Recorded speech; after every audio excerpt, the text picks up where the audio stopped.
U4A5 is going to be your last activity for this unit, and what it is resonance. So now all we're looking is an application of frequencies, and basically I'll give two examples of resonance, but your job is just to look up a few videos on resonance to understand a couple of examples of it and to understand what resonance is. Now, let's say that you have an opera singer.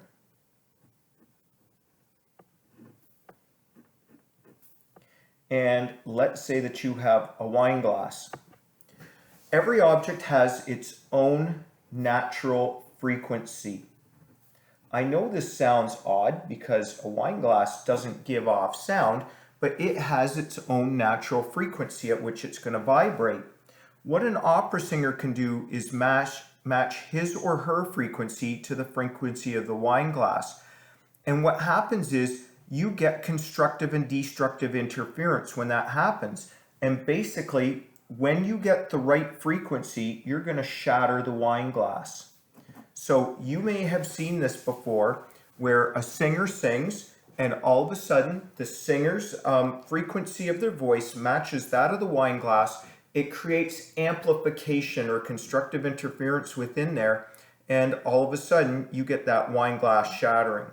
Now, another example of frequency or of this resonance, and there's many, is the Tacoma Narrows Bridge, and I believe that was in Washington State.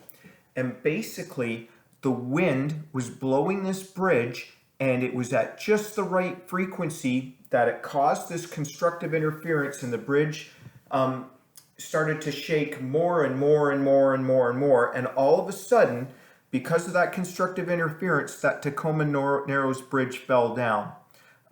Look up that example of the Tacoma Narrows Bridge and the explanation of what resonance is. Make sure you understand resonance for U4A5. You are ready for the unit test.